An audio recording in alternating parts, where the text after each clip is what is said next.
Netflix की famous series money heist में एक पर्टिकुलर मास्क पहनता है gang, it's Salvador Dali mask. Why Salvador Dali, ये क्वेश्चन बहुत लोगों ने पूछा है। There is a fan community जो हमेशा डिस्कस करती रहती है, is it because of the rebellion that they are causing, is it because the anarchy they represent, is it just the surrealism जो वो बोलते हैं सैल्वाडोर डाली रिप्रेजेंट करता था, जो वो क्रू दिखाना चाहता है। Well that might have many answers, but आज हम कोर में जो बंदा है सैल्वाडोर डाली, उसकी लाइफ की बात करने वाले हैं और 3 लेसन्स की बात करने वाले हैं जो हम उनके लाइफ और वर्क से ले सकते हैं, that we can apply in our business, our art, our achievements. तो आज बात करेंगे इसी की।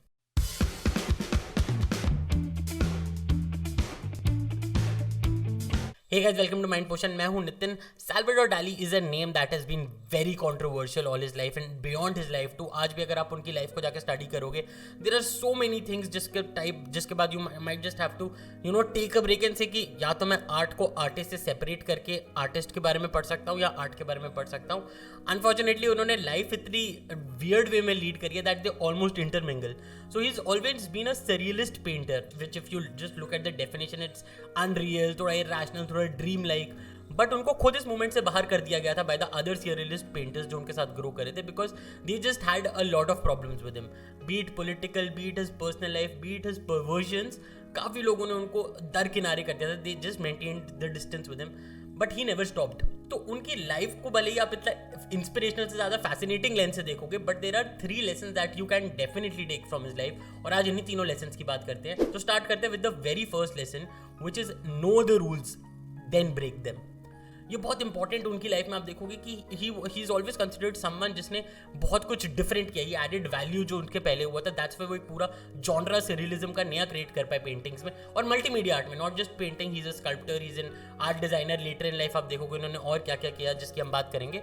बट ये सब वो कर कैसे पाए? He studied the masters before him. He understood कि उनके आर्ट में जो उनका स्फीयर था, जो उनकी इंडस्ट्री थी, वहां पे पहले क्या क्या हो चुका था। He was a major fan of Picasso. In fact वो जब फ्रांस गए थे, वो पिकासो से मिलने गए तो उन्होंने कहा मैं लूव्र से पहले आपसे मिलने आया हूं। अगेन एज आई सेड कि आर्ट और आर्टिस्ट को सेपरेट करना पड़ेगा, because Picasso later in life maintained his distance from Salvador Dali, although initially he connected with him and appreciated him because of lot of politics and Hitler had come into the mix. Salvador Dali was a supporter and of autocracy in Spain, so a lot of stuff happened. उस सबको हम थोड़ा side में रखना चाहेंगे पूरे analysis में। But अब उनकी लाइफ में ये देखिए कि स्टडीड ऑल द मास्टर्स, और उन्होंने देखा ये क्या कर रहे हैं, and then what can he add, how can he add value to जो आर्ट इतना हो चुका था, इंप्रेशनलिज्म हो चुका था और बहुत सारी चीजें हो चुकी थी। He just wanted to add it complete new zing to it, और वो उन्होंने किया। तो दैट्स वेरी इंपॉर्टेंट कि आप पहले अपनी जो भी स्ट्रीम में घुसने वाले हैं उसके बारे में जान ले कि what it is, what's been happening in it, and then you can go and reinvent it. So that's the first lesson you get from it. Second lesson है always be experimental. ये बहुत इंपॉर्टेंट लेसन आप देखोगे। In fact let's rephrase it, always be experimental and relevant. ये आप उनकी life में देखोगे, ही नेवर स्टॉप्ड बीइंग रेलिवेंट। वो बार बार कुछ ऐसा करते रहे जिससे उनकी बारे में बात करी जाए, टू अ डिग्री ऑफ कि वो सुपर नार्सिसिस्टिक थे। You can say he used to say things like I don't do drugs, I am drugs, I am surrealist. तो वो अपने आप को एक लेवल ऑफ डिल्यूजन पे डेफिनेटली ले जाते थे। बट अगर आप उनके सिर्फ वर्क की बात करोगे, जो उनका सबसे फेमस वर्क है द परसिस्टेंस ऑफ मेमोरी, जिसमें मेल्टिंग क्लॉक्स दिखाई गई हैं, काफी लोग उसे बोलते हैं कि वो एल्बर्ट आइंस्टाइन के जो उस टाइम पे थ्योरी चल रही थी रिलेटिविटी की, उसका रिप्रेजेंटेशन है। डेथ बेड तक डाली ने ये नहीं माना था। He said no, it just reminded him of melting cheese in the सन।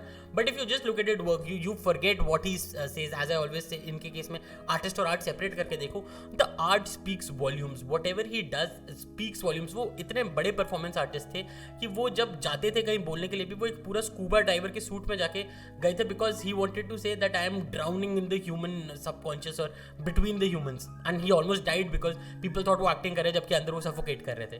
तो this is a man who would always go that extra mile to just be relevant, although it was to a narcissistic degree। but अब उनका effort देखोगे, he would just fill cabbages in his car जब वो कहीं पे जाते थे बोलने के लिए, और he would do all sorts of weird stuff just to get noticed। in fact things like कि वो जब check देते थे किसी रेस्टोरेंट में, he would always make a personal drawing उसके ऊपर, because he would say ये जब अब मेरा personal artwork है, they will never encash the check because this is more valuable than the food, and it worked for him।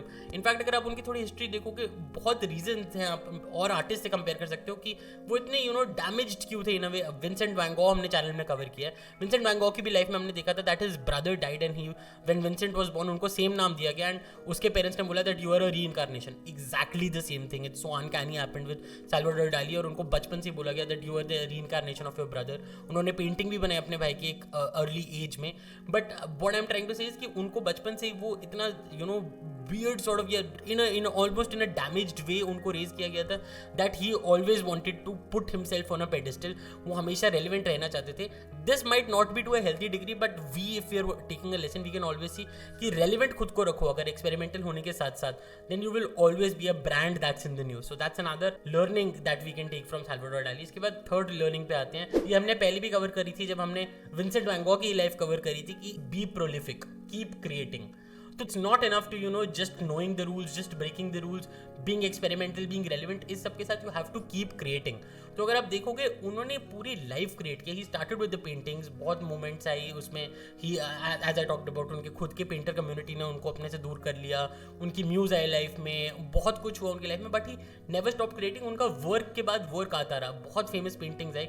In fact इसीलिए silence of the lamps जैसी movie का जब poster आया उसमें भी आप देखोगे सैल्वाडोर डाली की एक पेंटिंग वहाँ पे डाली गई है पोस्टर में, बिकॉज उनकी paintings would give people a lot of strong feelings. It could always mean anything from like horrifying to sexual to just disturbing, but that was the point he said of being a surrealist. It had to make you feel something irrational. तो he was always on point. और ऐसी चीज़ के साथ which is out of the norm, इसके साथ prolific रहना is hard. You have to keep creating. इसके लिए बहुत कॉन्शियस एफर्ट लगा होगा. जनरली आप पढ़ोगे उनकी लाइफ के बारे में, आप कहीं आती नहीं है बात कि वो कितने डिसिप्लिन रहे होंगे that he was able to create so much. Generally if you just read up on his life तो मैं वो इंसिडेंट्स बताए जाएंगे कैसे वो एक एंट ईटर एक टॉक शो पे ले गए थे just again to gain attention, but that's a different point. That's as I talked about being relevant. The point कि उनको बार बार कुछ क्रिएट करना था जिसकी वो बात करने भी चैट शो पे जाए, because he is always creating. That's very important. उन्होंने बहुत बार किया लाइफ में. सिगमंड फ्रॉइड से वो मिले, उसके साथ उनका अंडरस्टैंडिंग कोशिश की. हमने उन पर भी एपिसोड बनाया कि कैसे वो ड्रीम्स को इंटरप्रेट करते थे. और यहाँ पे जब डाली खुद ड्रीम्स को बनाते थे, he wanted to understand Freud's mind ताकि वो अपनी और क्रिएशंस को आगे ले जा सकें. So this is the man who was always trying to push the envelope, at the same time trying to create incessantly ताकि और वर्क्स को पुट आउट करने के लिए, ताकि लोग उसको स्टडी कर पाए. Not only that, later in life वो अल्फ्रेड हिचकॉक के पास गए. इनफैक्ट अल्फ्रेड हिचकॉक ने उनकी मदद ली कि मेरे को ड्रीम्स दिखाने हैं and I think you're the best guy जो मेरे को सेट डिजाइन करके देगा कि ड्रीम्स कैसे दिखाएं. वो खुद भी later in life film maker बने. इनफैक्ट ऑलमोस्ट अपने डेथ बेड से कुछ साल पहले तक उन्होंने मास्टरपीस दिए. So being prolific is a very important lesson जो हम उनकी लाइफ से ले सकते हैं. So just to summarize, the 3 lessons are: first is knowing the rules, then breaking them. Second lesson is be experimental and relevant, and the third lesson is be prolific. ये 3 lesson हम उनकी life से ले सकते हैं. उनकी life को पढ़ने जाएंगे तो maybe I just leave a couple of links in the description if you are interested in checking out his life. It's very fascinating, but at the same time उसकी बहुत चीज़ें that you would just want to discard की okay this was done for this reason, for that reason. These are the positive things और things that I can take and apply in my life, in my business, in my art, and I can take it forward. तो यहीं से हम आपको छोड़ के जाएंगे आज के लेसन ऑफ द डे के साथ. इट्स अ सैल्वाडोर डाली कोट एंड आज का लेसन ऑफ द डे है: intelligence without ambition is a bird without wings. Exactly what I said, that you can be blessed with all the talent in the world, but you have to make sure कि तुम ambitious हो, तुम कुछ उसका achieve कराना चाहते हो, and that's when you'll follow all these rules and keep pushing the envelope.